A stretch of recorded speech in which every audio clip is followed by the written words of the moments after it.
That charming little Airbnb, promising a perfect escape. But what truly waits behind its curated smile and 5-star reviews? Welcome, discerning traveler, to Nightmare True Horror. Tonight, we unlock 7 true tales from the world of these temporary homes, where host takes on a far more sinister meaning. What secrets have the walls of your rented Airbnb sanctuaries whispered? Share your own unsettling stays in the comments.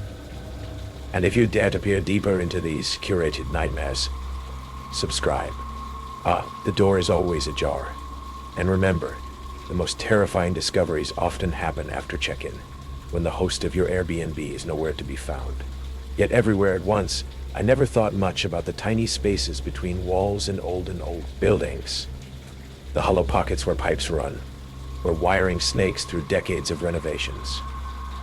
Not until that weekend in Manhattan, anyway. My girlfriend Mia and I planned this trip for months. 3 days in New York to celebrate our anniversary. We'd splurged on Broadway tickets, but saved money by booking an Airbnb instead of a hotel. The listing looked perfect. A pre-war 1-bedroom in Chelsea, with exposed brick and hardwood floors. The host, Gerald, had stellar reviews, praising his hospitality and local recommendations. When we arrived Friday afternoon, Gerald greeted us with freshly brewed coffee and a handwritten guide to neighborhood restaurants. He was probably in his 60s, with wire-rimmed glasses and a cardigan that reminded me of Mr. Rogers. Soft-spoken but charming in that distinctly New York way. Cultured. Slightly formal. I'm heading upstate to visit my sister for the weekend, he explained, handing over the keys.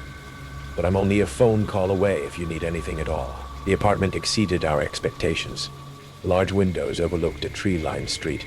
The furniture was tastefully vintage, and the kitchen gleamed with high-end appliances. After Gerald left, Mia and I toasted our good fortune with wine we'd brought, then headed out to explore the neighborhood. We returned late after dinner, pleasantly exhausted. Mia claimed the shower first while I unpacked our suitcases. When I lifted my duffel onto the bed, the mattress shifted slightly, revealing something tucked between it and the box spring. A small piece of paper folded multiple times into a tight square. Thinking it might be a receipt or cleaning reminder, I unfolded it. The message inside made my blood run cold. 3 sentences in jagged capital letters, written with what looked like eyeliner pencil. Get out. He comes back. Watches from closet. I stood frozen, paper trembling in my hand. Prank? Warning? The handwriting looked desperate, pressed hard enough to tear through the paper in places. The bathroom door opened, releasing a cloud of steam. Mia emerged wrapped in a towel, her hair dripping onto her shoulders. What's wrong? She asked, noticing my expression. You look like you've seen a ghost. I hesitated, then showed her the note. Her smile vanished. Someone's idea of a sick joke, she said, but uncertainty crept into her voice. Probably some teenager who stayed here trying to freak out the next guests. Yeah, probably, I agreed, wanting to believe it, but I couldn't help glancing at the closet. A tall, vintage wardrobe against the wall opposite the bed.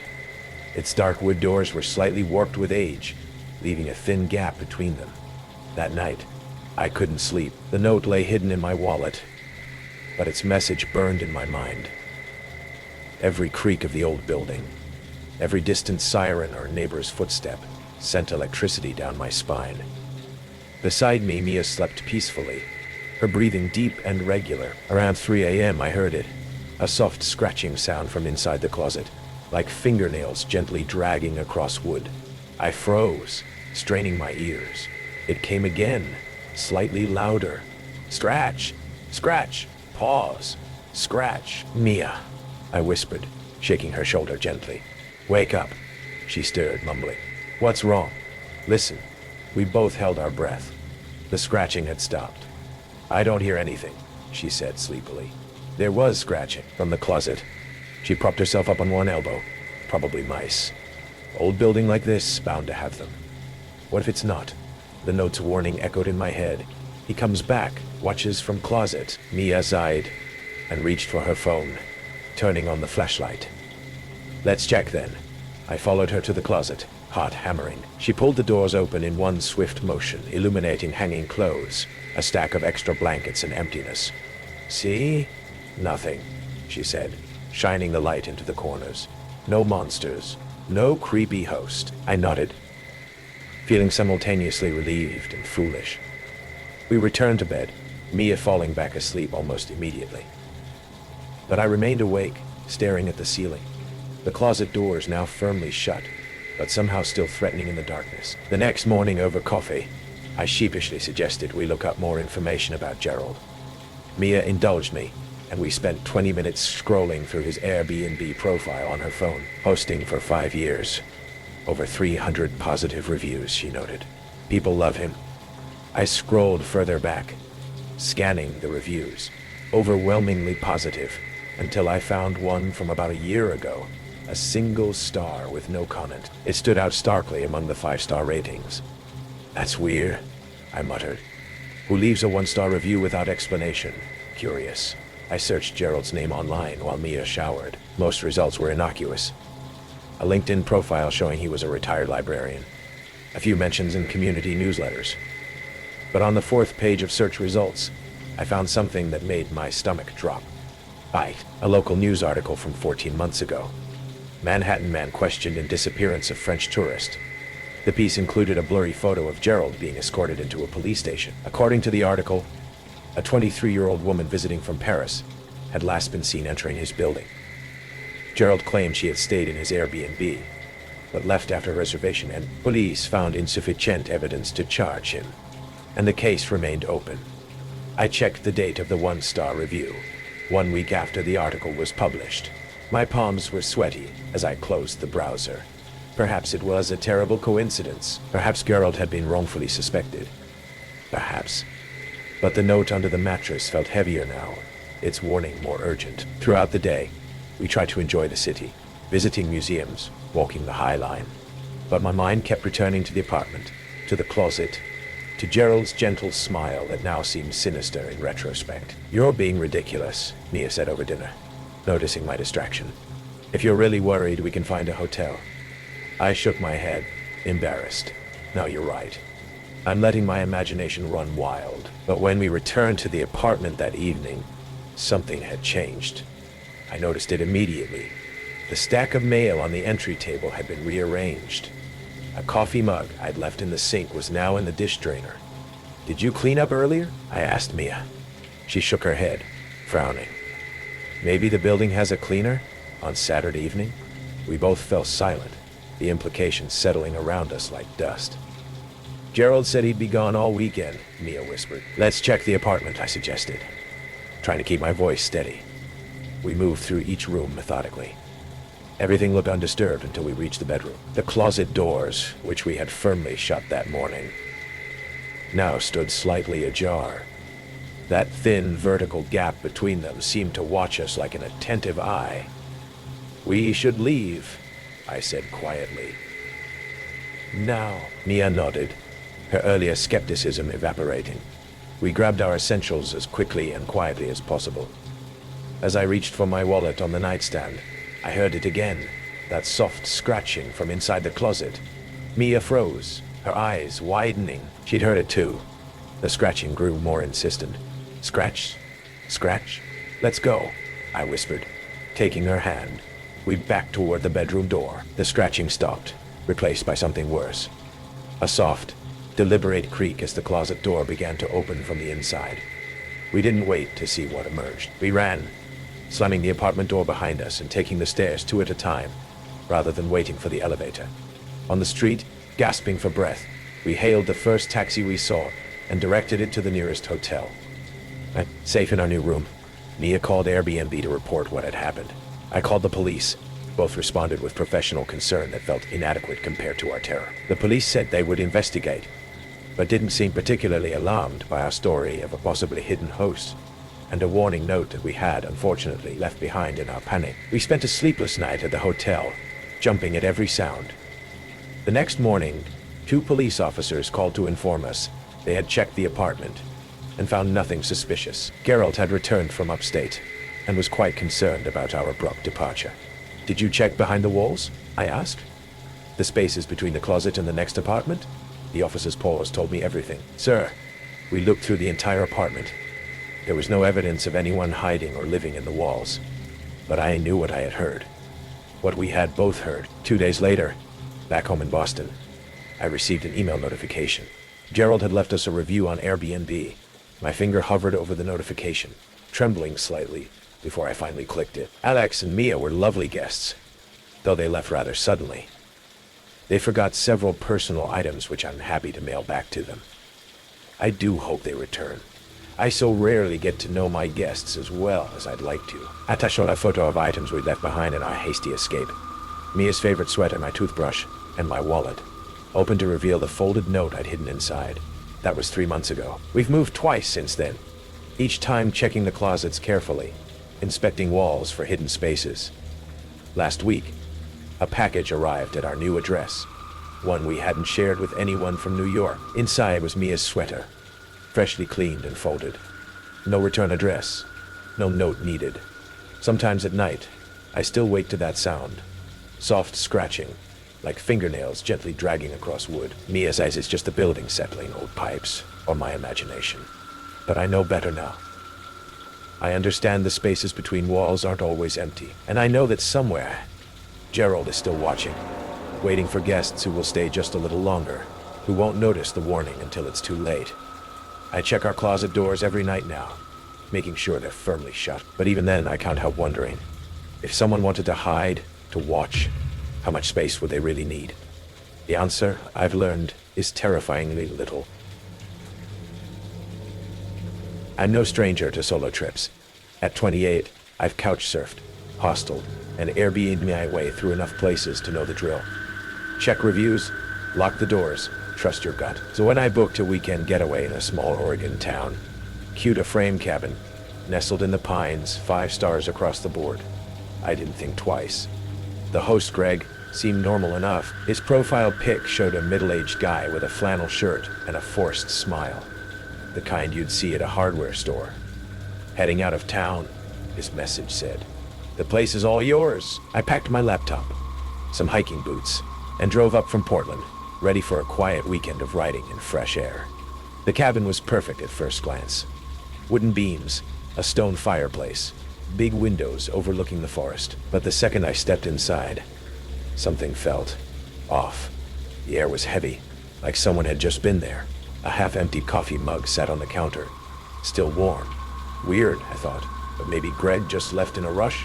I texted him about it. Oops, my bad, he replied. Forgot my favorite mug? I'll swing by later to grab it. My stomach twisted, but I brushed it off. People forget things. It's fine. I dropped my bag in the bedroom, the floorboards creaking under my weight. The place smelled faintly of pine and something sharper, like bleach. I started unpacking, but a faint thump from the attic stopped me cold. My heart skipped. Just the house settling, right? Old cabins make noises. I stood still, listening. Nothing. I laughed it off. But my hands were clammy as I set up my laptop. 30 seconds later, my phone buzzed. Greg again. Forgot my charger too. Mind if I pop in quick? I stared at the screen, my pulse ticking up. Pop in? Pop in? He was supposed to be gone. I tapped back. Can you come tomorrow? I'm settling in. No response. I locked the front door, double-checked the windows.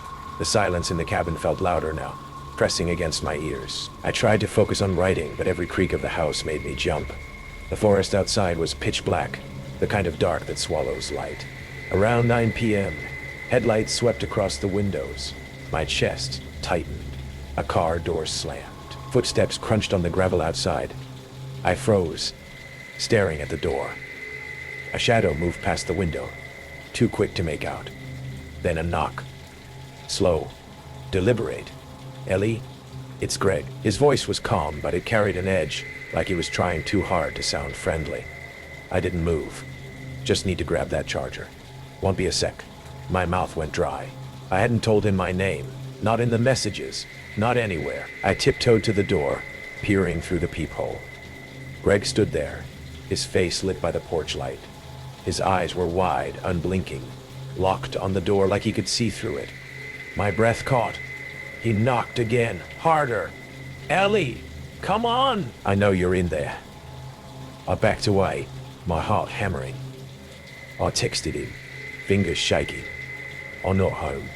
Try tomorrow. I lie, but I need him gone. The knocking stopped. I had heard footsteps retreating. Then the car engine faded. I exhaled, but the relief was short-lived. A faint scrape came from the back door, like someone testing the handle.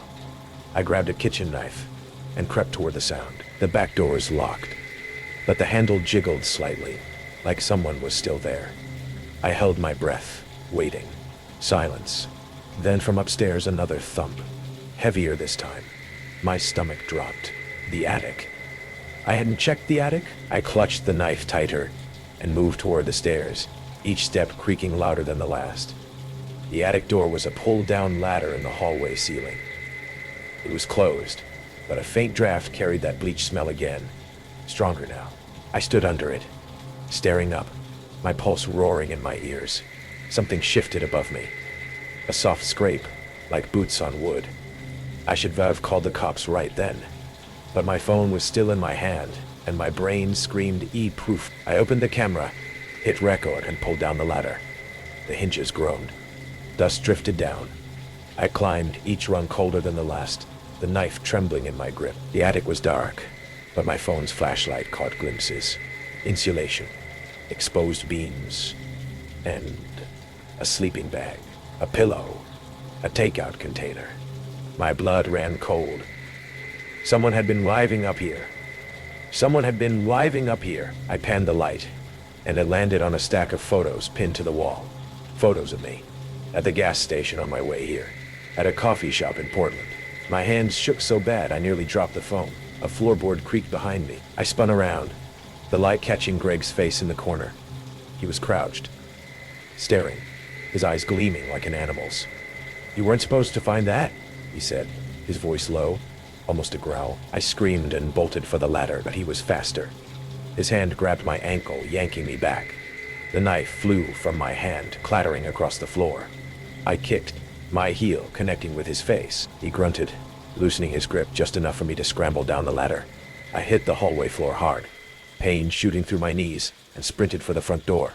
Outside, the cold air hit me like a slap. I ran into the woods, branches clawing at my face, my phone still recording in my hand. Behind me, I heard him, crashing through the underbrush, his breath ragged.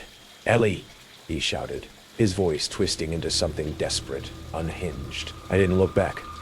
I don't know how long I ran. My lungs burned, my legs screamed, but I kept going until I hit a dirt road. A passing trucker saw me, wild-eyed and bloody from the branches, and pulled over. I was sobbing, babbling about Greg, the photos, the attic. The trucker called the cops, and they found me there, shaking in his passenger seat. The police searched the cabin. Greg was gone, but they found his collection. In the attic, photos of me, other guests, even neighbors, receipts, ticket stubs, a journal detailing my routines. He'd been watching me for weeks, maybe longer, using the Airbnb as a trap. The cop said he'd done this before. Rented the place out, pretended to leave, then stayed to observe. They're still looking for him. I'm back in Portland now, but I don't sleep. Every creak, every shadow, I'm back in that attic. His eyes boring into me. I keep the knife by my bed. I check the locks 3 times a night. And sometimes when I close my eyes, I hear his voice, low and steady. "You weren't supposed to find that." I don't know where Greg is, but I know he's still watching. I'm 32, a graphic designer who's been grinding in Seattle for years. I needed a break, so I booked a beachfront Airbnb in a sleepy coastal town in Washington. The listing promised a cozy bungalow with ocean views, perfect for a long weekend of sketching and decompressing. The host, Diane, seemed fine, mid-50s. Widowed, a retired nurse with a warm smile in her profile pic. "Enjoy the beach," her message read. "I'll be at my sister's for the weekend." I packed my sketch pad, some charcoal, and drove out, expecting nothing but waves and quiet. The bungalow was cute, all weathered shingles and driftwood decor, but the moment I stepped inside, the air felt wrong, stale, with a chemical bite. I shrugged it off, blaming the sea breeze, and tossed my bag on the couch. That's when I noticed the cleaning closet door ajar, a sliver of darkness inside. Curiosity got me. I opened it, expecting brooms or rags.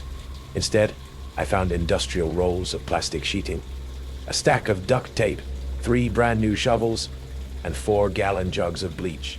My stomach lurched. Who needs this much bleach? I stood there, staring at the supplies, my brain scrambling for excuses. Maybe Diane was renovating. Maybe she was paranoid about germs.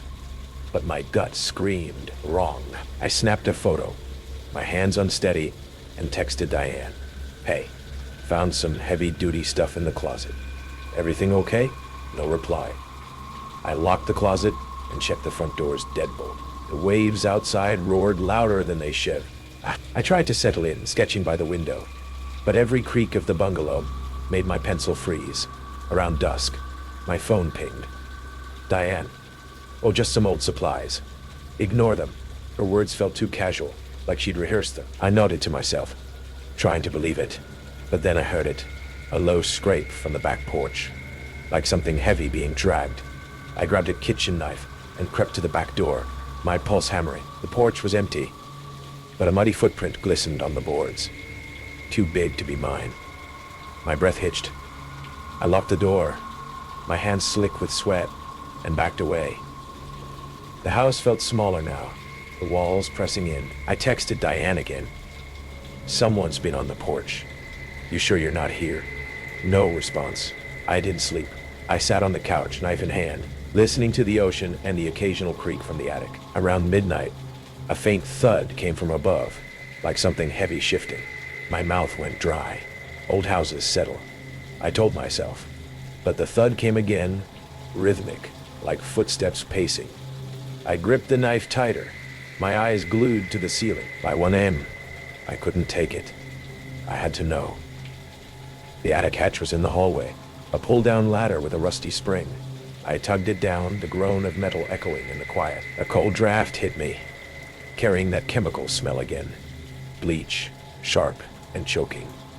I climbed, my phone's flashlight shaking in my hand.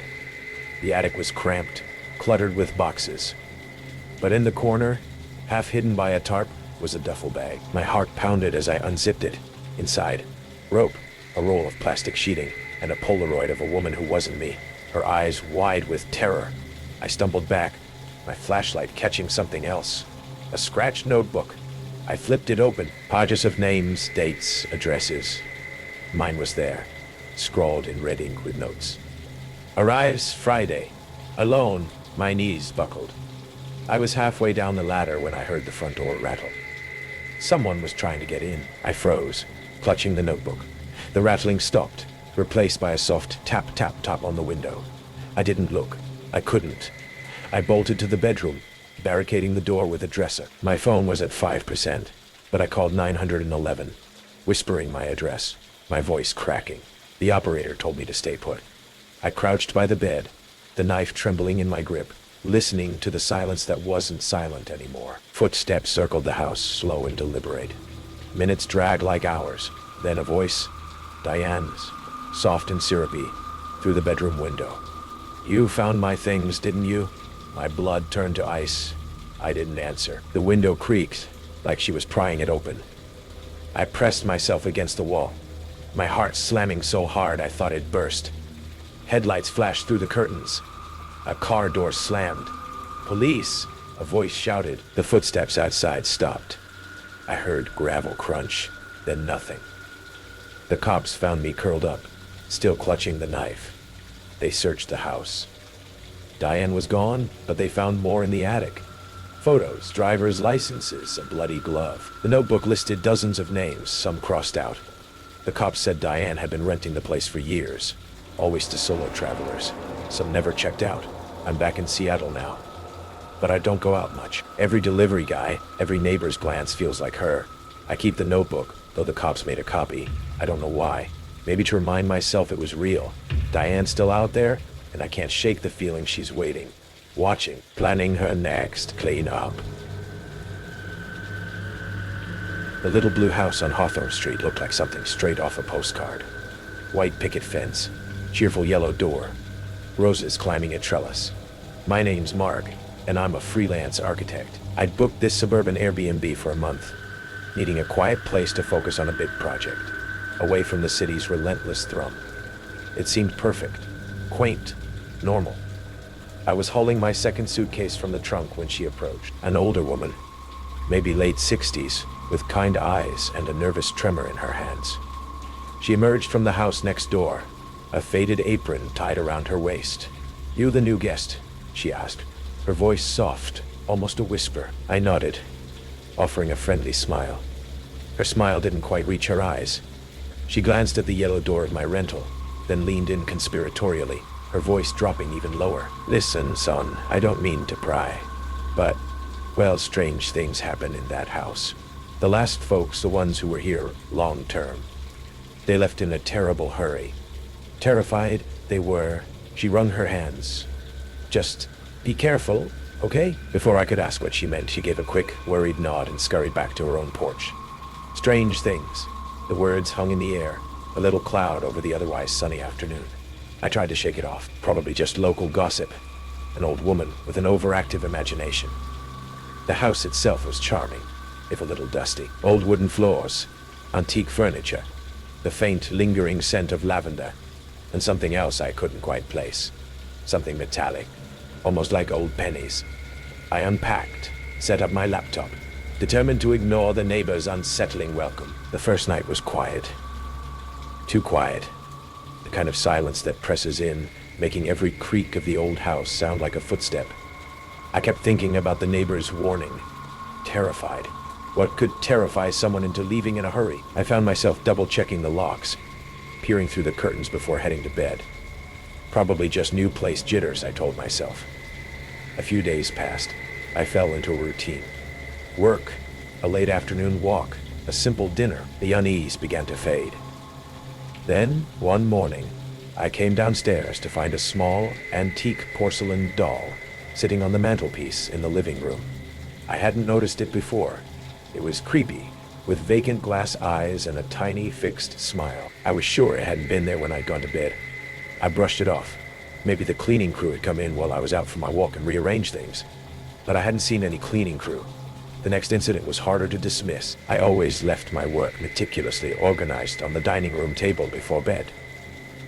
One evening, I came back from making coffee to find my blueprints shuffled. One page carefully laid out on top, circled in faint red pencil, a section detailing the old sealed-off root cellar.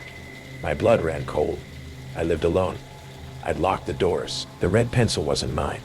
The metallic scent in the house seemed stronger that night. I started to feel watched. A prickling sensation on the back of my neck when I was working.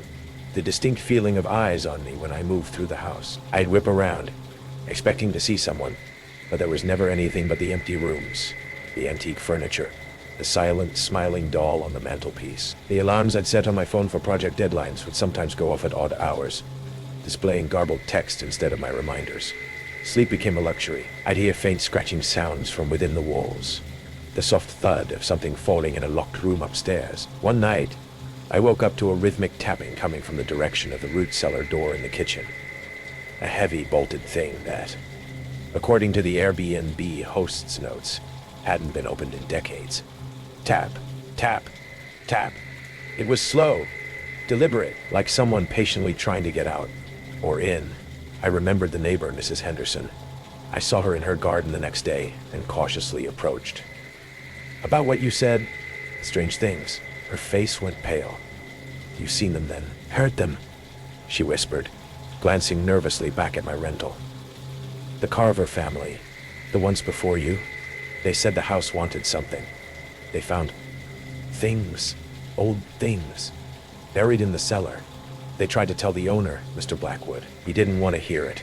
Told them they were imagining it." She shivered. "They left everything behind, just ran. Mr. Blackwood, the owner, he'd been perfectly pleasant via email, almost too eager to rent the place out at a discounted long-term rate. The house has character, he'd written. Character. Right. The strange things were escalating. One morning, I found a series of muddy, child-sized footprints leading from the bolted cellar door to the foot of my bed, then disappearing. The porcelain doll was now sitting on my nightstand, its glass eyes fixed on my pillow. There was no rational explanation. The alarms I'd started setting on the doors and windows each night remained silent. The climax came on a stormy Tuesday. The wind howled, rain lashed against the windows. The tapping from the cellar was louder, more insistent.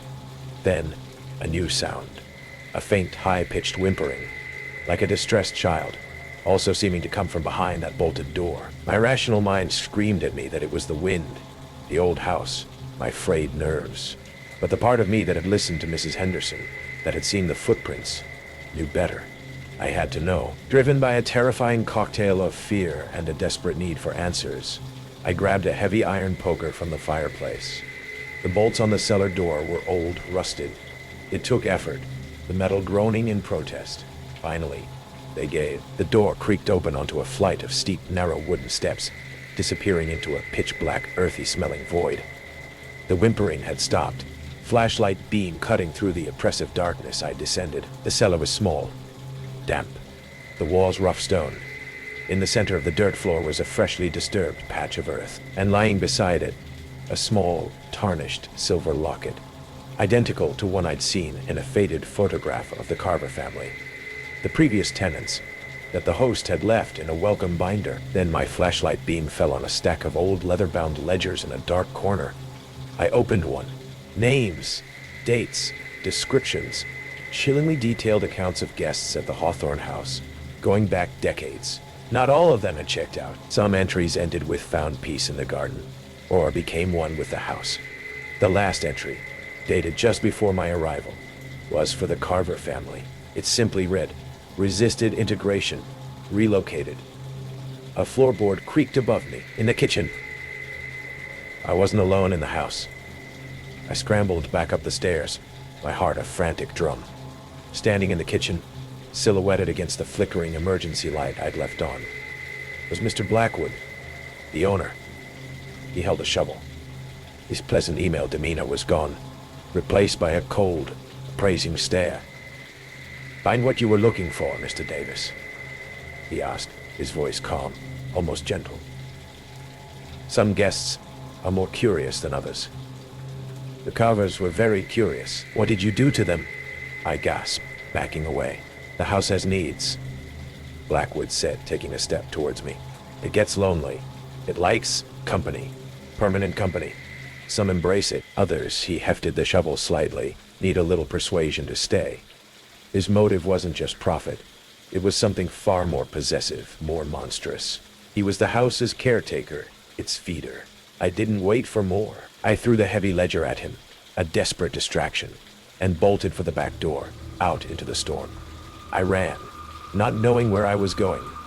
The image of Blackwood's calm, predatory face, the glint of the shovel, burned into my mind. I flagged down a passing car on a nearby main road, a terrified, rambling mess.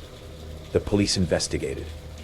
Blackwood, of course, had a plausible story, a misunderstanding, an overactive imagination from a stressed tenant. The cellar? Just old storage. The ledgers? Fictional stories he was writing. They found nothing conclusive that night. But the locket, the disturbed earth, my testimony, and Mrs. Henderson's eventual, tearful corroboration about other guests who'd vanished over the years, led to a wider investigation. They eventually found what Blackwood had relocated from the cellar to the deeper parts of the overgrown garden. The Carver family wasn't the first. The Hawthorne house still stands, empty now, a dark stain on a quiet suburban street. I still have nightmares about the tapping, about the doll's vacant stare, about the chillingly calm voice of Mr. Blackwood. And I know that sometimes the most terrifying, strange things aren't ghosts or spirits, but the quiet, methodical madness of the living, hidden behind a cheerful yellow door, waiting to welcome you in. The Victorian house stood tall against the Savannah dusk, its gabled roof slicing through a veil of fog. I'd booked the Airbnb for a weekend getaway, a break from my grind as a freelance copywriter in Atlanta. The listing promised charm, antique decor, creaky floors, a steal at $89 a night. I parked my hatchback, the gravel crunching under my tires, and punched the code into the lockbox. It popped open with a heavy clank, spilling a dozen keys into my palm. All identical, their edges worn but sharp. The host's message pinged. "Old house, lots of spares. Enjoy, Katie. My gut twisted. Who needs 12 ways into one house?" I stepped inside, the air thick with lemon cleaner and a faint, acrid bite. Bleach, maybe. The living room was a patchwork of arras, a velvet couch sagging in the corner, a modern IKEA lamp, a child's crayon drawing taped to the fridge, scrawled with Daddy's house. These clinked as I dropped them into a ceramic bowl by the door. Their weight unsettling. I texted my friend Sam, a barista with a knack for true crime podcasts. "This place is weird. Too many keys," he replied. "Creepy. Check for hidden cameras." I laughed, but my eyes darted to the corners, half expecting a lens. I unpacked, the floorboards groaning underfoot, and settled on the couch with a book. The house was quiet, save for a ticking clock and the occasional hum of pipes. At midnight, a creak broke the silence, slow, like someone testing their weight upstairs. I froze, book slipping to my lap, heart thudding. Old houses settle, I told myself. But then the keys in the bowl shifted, a soft clinging echoing in the foyer. I grabbed my phone, texting the host, Martin. "Heard noises. Everything okay?" His reply came instantly. "Original floors. Charming, right?" My skin prickled. Charming wasn't the word. I checked the locks.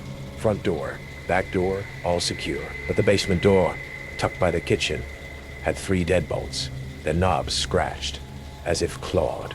A faint e-scrapey came from below, like metal dragging on concrete.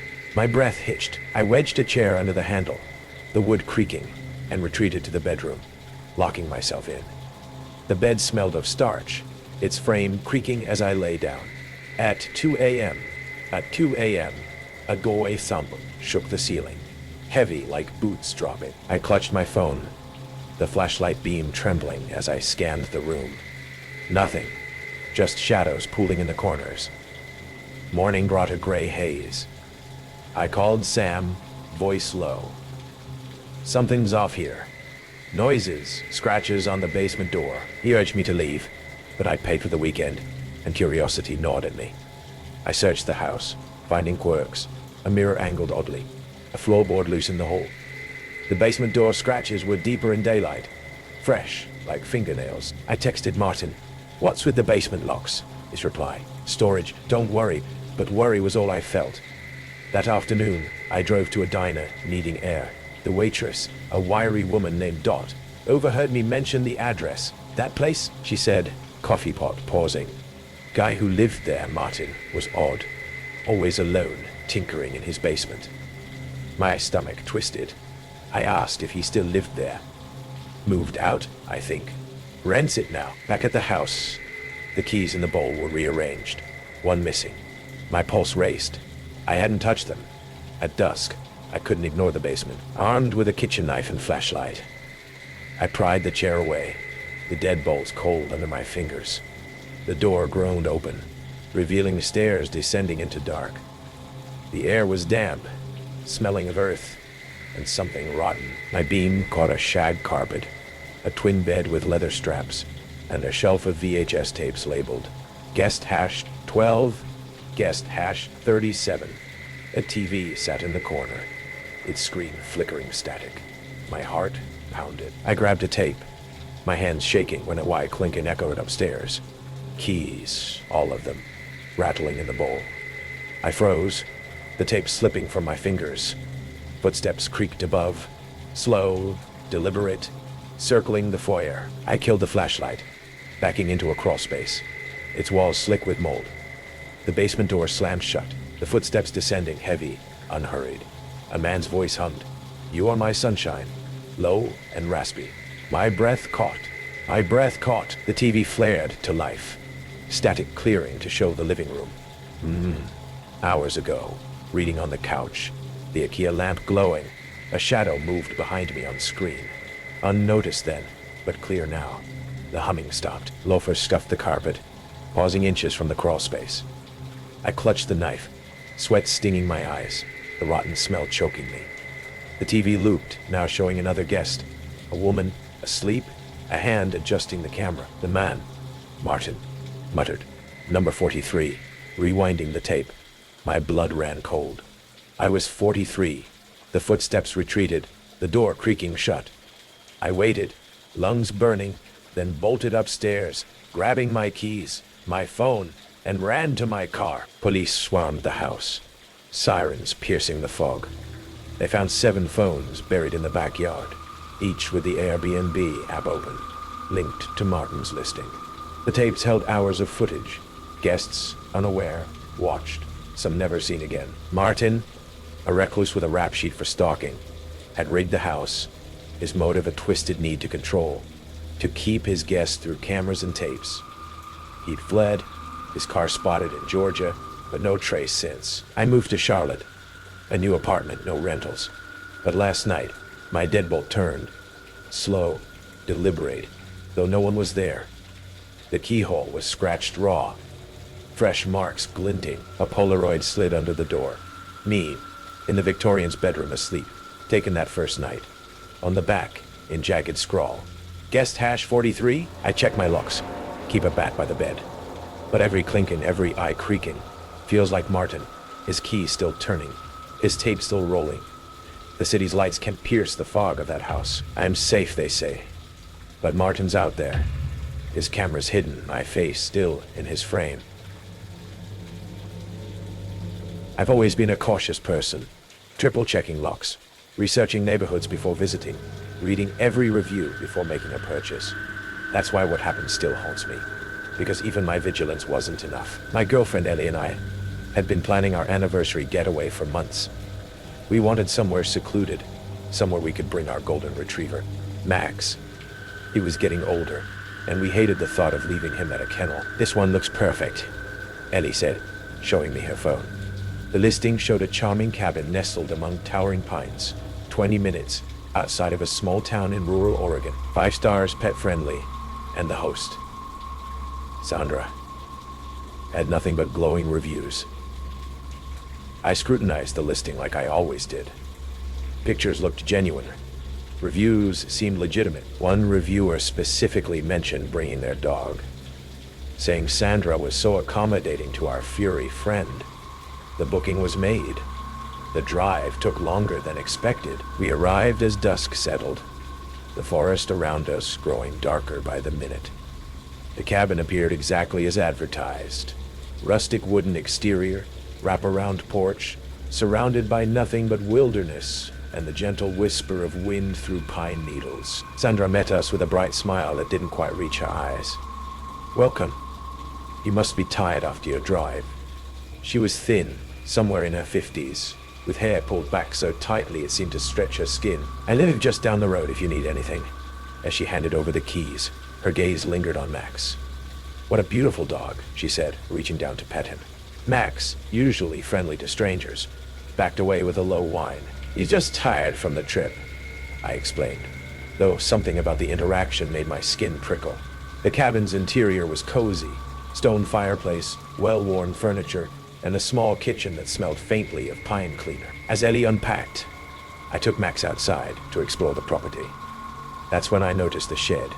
It sat about 50 yards behind the cabin, weathered wood, metal roof, padlocked door. Nothing particularly unusual about a storage shed, but something about its positioning seemed deliberate, partially hidden by overgrown bushes. Max refused to go near it. He planted his feet firmly in the soil, hackles raised slightly. "What's wrong, buddy?" I whispered, feeling foolish for the sudden unease creeping up my spine. The evening air carried a subtle smell I couldn't immediately identify, sweet yet rancid, like meat left too long in summer heat. That night, we slept poorly. The forest was unnaturally quiet. No insects chirping, no owls hooting. Just silence punctuated by Max's occasional whimpering. Around 3 a.m., I woke to him standing alert at our bedroom door, staring into the darkness of the hallway beyond. "Max, come here," I whispered. He didn't move, just continued his silent vigil. Then we heard it, the soft crunch of footsteps on gravel outside.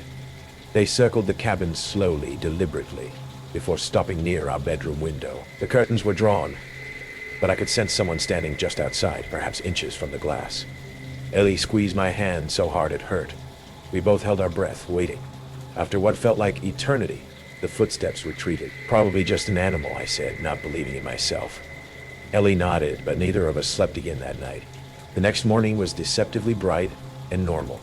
We made coffee and tried to laugh off our midnight fears. I suggested exploring the nearby hiking trails. Anything to get out of the cabin for a while. "I think I'll stay here," Ellie said. Get some reading done. You and Max go ahead.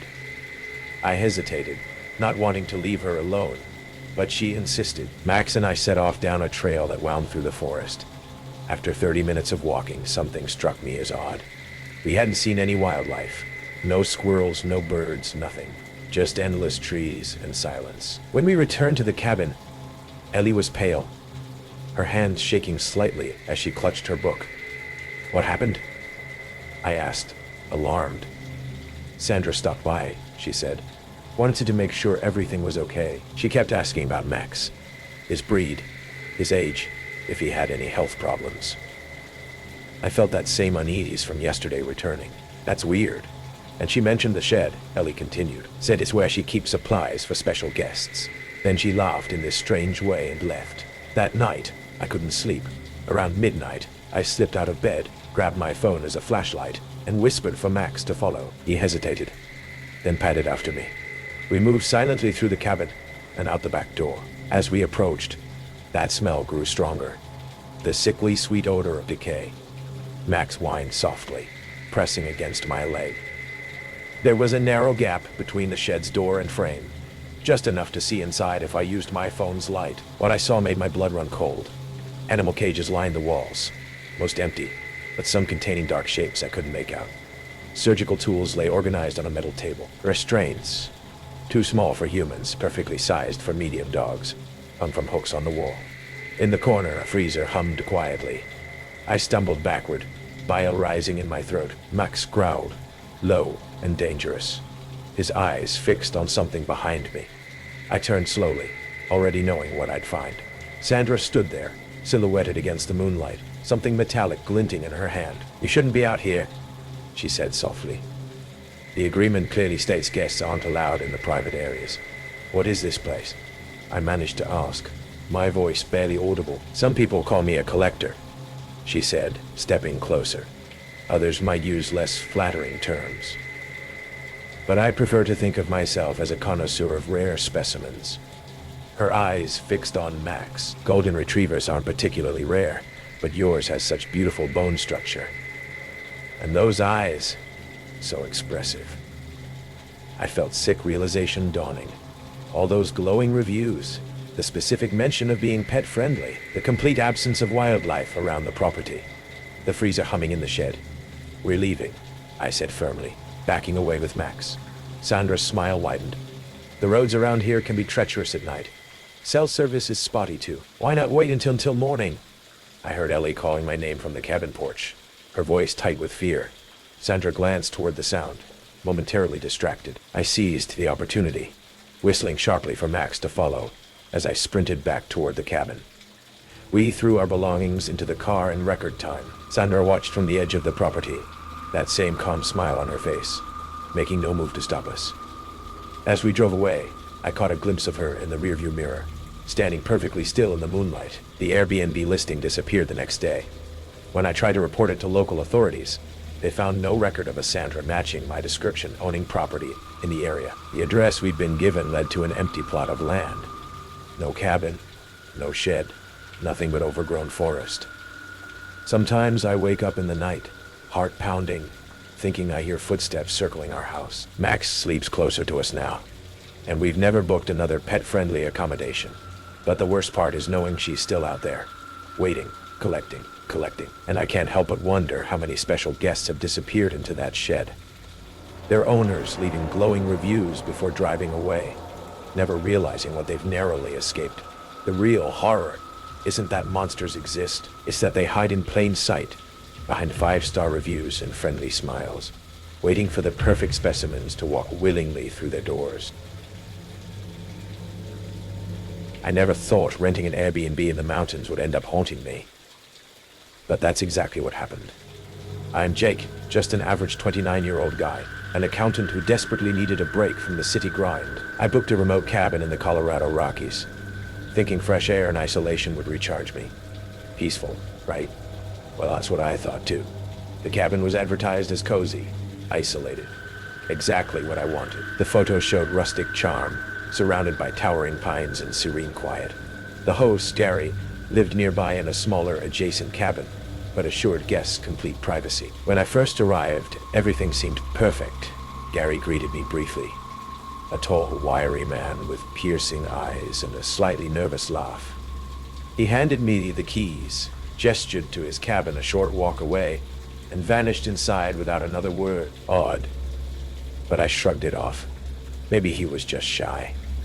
Inside my rental, it felt cozy enough. Wood-paneled walls, a stone fireplace, and views of thick woods. I unpacked and started settling in, already imagining late nights by the fireplace, sipping bourbon.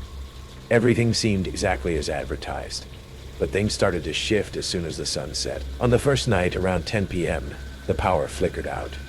No big deal, I figured. Mountain cabins probably happens all the time.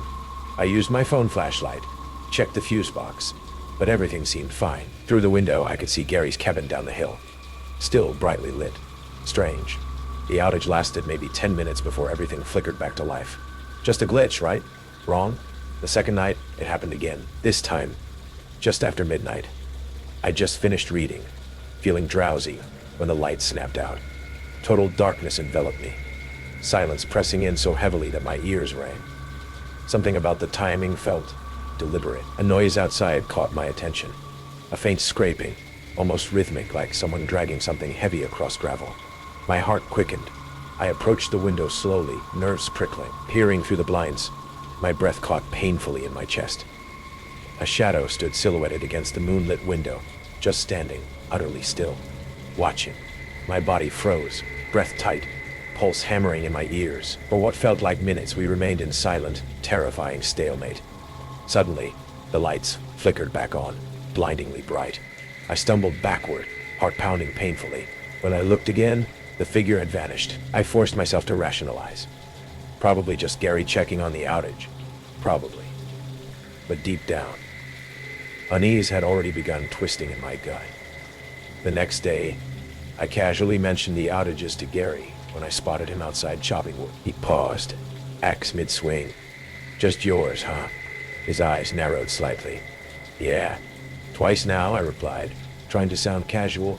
Huh, he said softly, a slight smile pulling at the corner of his mouth. Must be old wiring. I'll check it later. But something in his expression, an odd amusement, sent chills crawling down my spine.